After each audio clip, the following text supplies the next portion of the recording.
Hello friends, welcome to my channel. आज की video में हम लोग देखेंगे सेक्शन 194 आर की एप्लीकेबिलिटी। इससे रिलेटेड गाइडलाइंस इशू हुई हैं 16 जून को। 194 आर एप्लीकेबल है 1 जुलाई 2022 से। ये टीडीएस का नया सेक्शन आया है लेटेस्ट बजट में एंड ये बेनिफिट्स एंड परक्विजिट्स के ऊपर अप्लाई होता है। कोई भी पर्सन अगर रेसिडेंट को बेनिफिट या परक्विजिट इन बिजनेस और प्रोफेशन प्रोवाइड करता है तो टीडीएस एप्लीकेबल है एट द रेट ऑफ 10%। यहाँ पर जो परक्विजिट की बात कर रहे हैं ये एम्प्लॉय एम्प्लॉयर रिलेशनशिप वाली नहीं है, ये बिजनेस एंड प्रोफेशन से रिलेटेड है। तो आइए हम गाइडलाइंस देखते हैं कि कब कब एप्लीकेबल होगा, कब कब डिडक्ट करना है।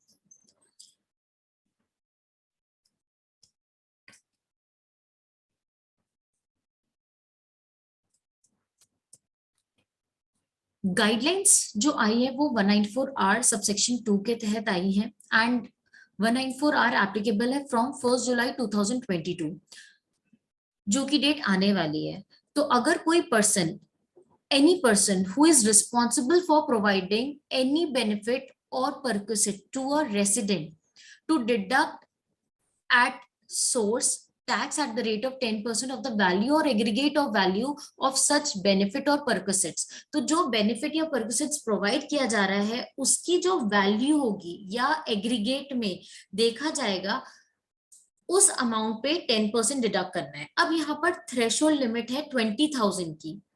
कब टीडीएस अप्लाई होगा? जब परक्विजिट की वैल्यू या एग्रीगेट ऑफ परक्विजिट या बेनिफिट की वैल्यू 20,000 को एक्सीड करती है इन अ फाइनेंशियल ईयर, तो आपको टीडीएस डिडक्ट करना है। जो प्रोवाइड कर रहा है बेनिफिट या परक्विजिट उन्हीं को डिडक्ट करना उनकी रिस्पॉन्सिबिलिटी है। This deduction is not required to be made if the value or aggregate of value of the benefit or perquisite provided or likely to be provided to a resident during the financial year does not exceed 20,000 rupees. The responsibility of tax deduction does not apply to a person being a individual or HUF deductor. अगर कोई individual या HUF है जो deduct, इनके ऊपर responsibility है deduct करने की, पर उनकी जो टोटल सेल या ग्रॉस रिसीट या gross turnover from business does not exceed 1 crore rupees और from business does not exceed 50 lakh rupees during a financial year immediately preceding the financial year in which such benefit or perquisite is provided by him। Simple भाषा में बोला जाए तो individual है और HUF जिनका tax audit नहीं हुआ है प्रीसीडिंग फाइनेंशियल ईयर में। अब ये एप्लीकेबल कब से? Financial year 22-23 section. तो अभी आप कौन से फाइनेंशियल ईयर को देखोगे? Financial year 21-22। फाइनेंशियल ईयर 21-22 में अगर कोई इंडिविजुअल एचयूएफ जिनका टैक्स ऑडिट हुआ है उन पे ये सेक्शन अप्लाई होगा। अगर टैक्स ऑडिट नहीं हुआ इसका मतलब है कि उनका जो टोटल सेल ग्रॉस रिसीट या ग्रॉस टर्नओवर है फ्रॉम बिजनेस वो 1 करोड़ से कम था। और अगर प्रोफेशन में है इंडिविजुअल तो 50 लाख रुपीस से कम होगा, तो ये सेक्शन अप्लाई नहीं होगा, उन इंडिविजुअल एचयूएफ पे सेक्शन नहीं अप्लाई होगा। अगर आप पे टैक्स ऑडिट एप्लीकेबल है फॉर फाइनेंशियल ईयर 21-22 तो उनको ये देखना है कि फाइनेंशियल ईयर 22-23 में कोई बेनिफिट या परक्विजिट तो प्रोवाइड नहीं कर रहे ऐसे रेसिडेंट को, तो उनको टीडीएस डिडक्ट करना है। Subsection 2 of Section 194R of the Act authorize the board to issue guidelines। Subsection 2 ये बताता है कि बोर्ड इशू करेगा गाइडलाइंस अगर 194R अप्लाई करने में डिफिकल्टी हो रही है तो, जो कि उनने करी क्योंकि इसमें काफी डाउट्स थे कौन से पर्पसेस कवर होंगे, क्या सारे ही टाइप के उसमें डिस्काउंट भी इंक्लूड होगा, कैश डिस्काउंट हो, सेल्स डिस्काउंट हो, तो उन सब के आगे हम गाइडलाइंस देखेंगे। क्वेश्चन 1 में बताया गया है it is necessary that the person providing benefit or perquisite needs to check if amount is taxable under clause 4 of section 28 of the act before deducting tax under section 194R। क्या जो person provide कर रहा है benefit या perquisite उसको ये check करना जरूरी है कि बेनिफिट या परक्विजिट सेक्शन 8 के सब क्लॉज 4 में फॉल कर रहा है क्या? तो आंसर बताया गया नो। जो डिडक्ट कर रहा है टैक्स, उसके ऊपर ये बिल्कुल लाइबिलिटी नहीं है कि वो देखा जाए कि ये जो बेनिफिट प्रोवाइड किया जा रहा है रेसिडेंट को, जो रिसिपिएंट है, क्या उसके हाथ में ये टैक्सेबल है या नहीं। आप अगर कोई बेनिफिट या परक्विजिट प्रोवाइड कर रहे हैं तो आपको टीडीएस डिडक्ट करना है, ये बिल्कुल नहीं देखना कि सामने वाले के हाथ में वो टैक्सेबल है भी कि नहीं। अब ये सेक्शन क्यों लाया गया 194R, वो इसलिए लेकर आए हैं क्योंकि जो प्रोवाइड करता है बेनिफिट या परक्विजिट, वो तो अपने प्रॉफिट एंड लॉस में as an expense business promotion claim कर लेता है, पर जिसको रिसीव होता है वो इनकम ऑफर नहीं करता है, जबकि ये इनकम टैक्स एक्ट में टैक्सेबल है। अगर बिजनेस प्रमोशन में कोई ऐसा एक्सपेंस इन काइंड या इन कैश हुआ है, या पार्टली इन काइंड या पार्टली इन कैश हुआ है और रिसिपिएंट को मिला है, तो उसकी जिम्मेदारी है कि ये टैक्स में ऑफर करें। मैं आपको इनकम टैक्स के सेक्शन 28 के क्लॉज 4 में ले जाती हूँ, वहां पर दिया हुआ है the value of any benefit or perquisite whether convertible into money or not arising from business or the exercise of a profession। अगर बिजनेस आप कर रहे हैं या प्रोफेशन में है और आपको कोई बेनिफिट या परक्विजिट मिलता है, तो आपको उसको ऑफर करना है फॉर इनकम टैक्स, पर जनरली कोई भी नहीं करता। तो इस वजह से टीडीएस का सेक्शन लेकर आए हैं कि जब बेनिफिट प्रोवाइड किया जा रहा है तभी टैक्स कट जाए, जब टैक्स कटेगा तो अपने आप इनकम ऑफर होगी। In this regard, it may be highlighted that in context of section 195 of the act, it is a requirement to know whether the payment made by the deductor is income in the hand of non-resident recipient, as section 194 of the act requires deduction on any other sum chargeable under the provision of this act at the rate in force। TDS के अगर आप दूसरे section देखेंगे तो उसमें उनने compare करके बताया कि सेक्शन 195 नॉन रेसिडेंट के ऊपर है। अगर नॉन रेसिडेंट को आप कोई पेमेंट कर दे रहे हैं, उनके हैंड में वो इनकम है, टैक्सेबल है या नहीं, ये देखना जरूरी है, तभी टीडीएस एप्लीकेबल होगा। अगर नॉन रेसिडेंट के हैंड में इनकम टैक्सेबल नहीं है इन इंडिया, तो टीडीएस भी अप्लाई नहीं होगा, बट अगर टैक्सेबल है तो टीडीएस डिडक्ट होगा। और फिर DTAA की बात आती है, तो उन्होंने कंपेयर करके बताया कि अदर सेक्शन में ये देखा जाता है, बट 194R पे आपको देखने की बिल्कुल जरूरत नहीं है, आपको स्ट्रेट अवे टैक्स काटना है अगर आप बेनिफिट या परक्विजिट प्रोवाइड कर रहे हैं तो। सेकंड क्वेश्चन है, is it necessary that the benefit of perquisite must be in kind for section 194R of the act to operate. तो इसमें क्लैरिफाई किया गया है कि जो 194R का जो एक्ट में प्रोविजन है उसी में ही लिखा गया है कि इन कैश हो या इन काइंड हो, पार्टली इन कैश हो या पार्टली इन काइंड हो, टीडीएस डिडक्ट होगा। भले इन काइंड भी हो तो उसके इक्विवेलेंट वैल्यू के ऊपर जो टीडीएस बनता है वो पूरा इंश्योर करना है कि वो डिडक्ट हो। Tax under section 194R of the act is required to be deducted whether the benefit or perquisite is in cash or in kind। In this regard, it is important to draw attention to the first provision to subsection 1 of section 194R of the act। First provision में उसमें बताया गया है, provided that in a case where the benefit of perquisite as the case may be in wholly in kind और partly in cash और partly in kind. पूरे kind में भी हो सकता है या कुछ कैश फॉर्म में हो सकता है या कुछ काइंड फॉर्म में हो, but such part in cash is not sufficient to meet the liability of deduction. अगर काइंड में बेनिफिट प्रोवाइड किया जा रहा है और उसके ऊपर उसके साथ कैश में भी बेनिफिट प्रोवाइड किया है, मतलब थोड़ा सा काइंड है थोड़ा सा कैश है, बट उन दोनों की जब वैल्यू एग्रीगेट करके देखी जाएगी तो जितने का टैक्स डिडक्ट करना चाहिए वो सफिशिएंट नहीं है in cash form. For example 1000 का अगर बेनिफिट प्रोवाइड किया जा रहा है और 800 काइंड में है, जो काइंड की वैल्यू वो 800 आ रही है और कैश में 200 ही आ रहा है, तो 1000 का जो 10% है वो 100 रुपीज होता है। तो आप 200 आप कैश फॉर्म में दोगे, तो 200 कैश फॉर्म में देने की जगह आपको सिर्फ 100 रिसिपिएंट को देना है और 100 जमा करना है इनकम टैक्स में as TDS.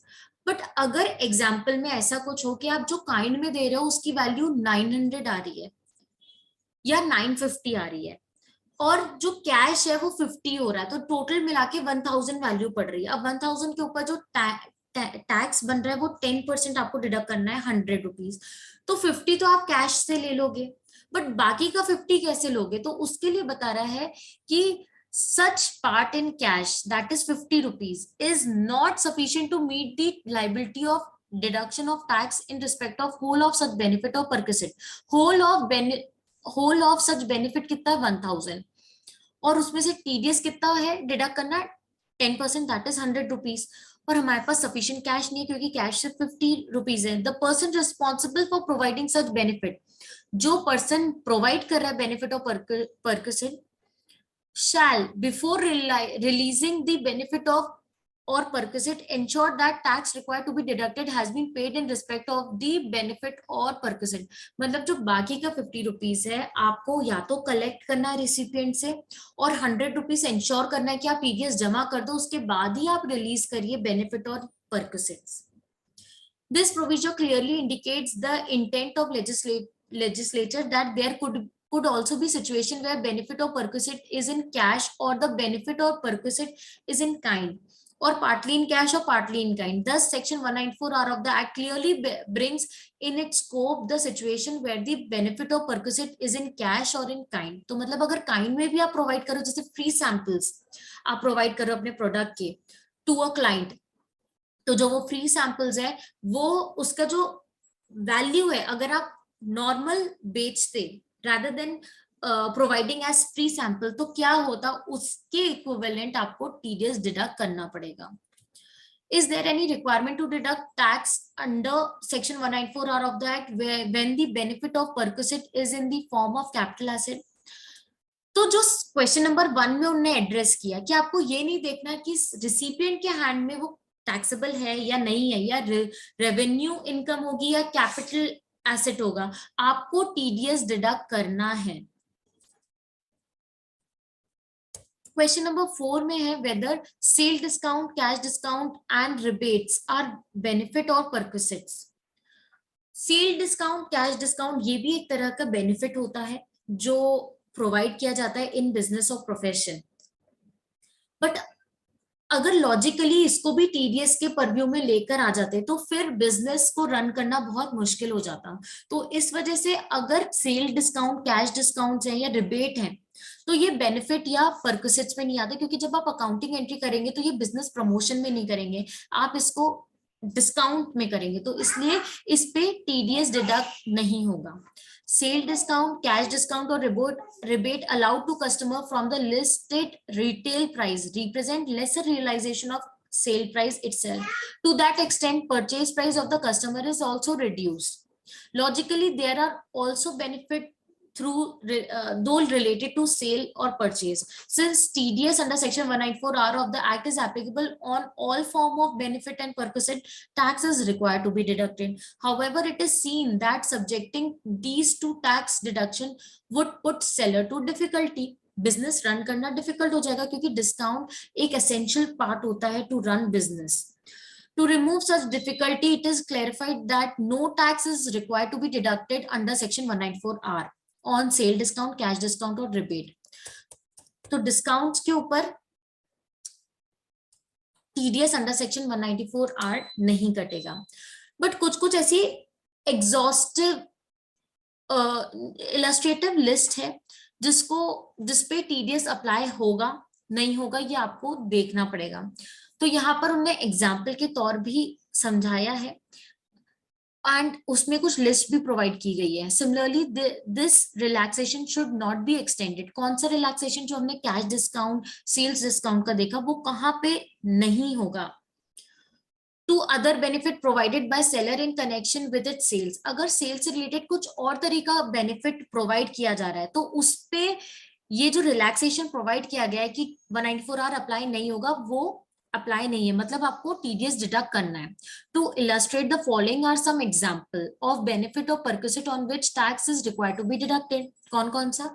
When a person gives incentives other than discount or rebate in form of cash or kind such as car, TV, computer, कोई आप अपना सेल कर रहे हैं और उसमें साथ में बेनिफिट प्रोवाइड करने के लिए कार भी ऑफर कर दी, टीवी ऑफर कर दिया, कंप्यूटर कर दिया, तो वो it is not directly related to sale. तो दैट्स वाई जो कार की वैल्यू होगी, जो टीवी की वैल्यू होगी, उसके ऊपर, उस वैल्यू के ऊपर टीडीएस डिडक्ट करना लाइबिलिटी होगी सेलर की। When a person sponsor a trip for the recipient, तो जो पर्सन स्पॉन्सर कर रहा है तो उसको टीडीएस डिडक्ट करना पड़ेगा ट्रिप की वैल्यू के इक्विवेलेंट अमाउंट पे। When a person provides free ticket for an event, तो जो फ्री टिकट है अगर वो फ्री नहीं होती, इवेंट की जो नॉर्मल टिकट्स डिस्ट्रीब्यूट हो रही है उसके इक्विवेलेंट आपको टीडीएस डिडक्ट करना है। When a person gives medicine sample free to medical practitioners, तो जो फ्री में मेडिसिन प्रोवाइड की गई है, अगर वो फ्री में नहीं प्रोवाइड की थी करी जाती और मार्केट में प्रोवाइड की जाती, तो क्या वैल्यू होती, उस वैल्यू के ऊपर टीडीएस डिडक्ट होगा। बट हर वैल्यू को आपको 20,000 की लिमिट, थ्रेशोल्ड लिमिट में देखना है कि 20,000 एक्सीड कर रहा है तो आपको टीडीएस डिडक्ट करना है, अगर 20,000 के अंदर है तो टीडीएस नहीं अप्लाई होगा।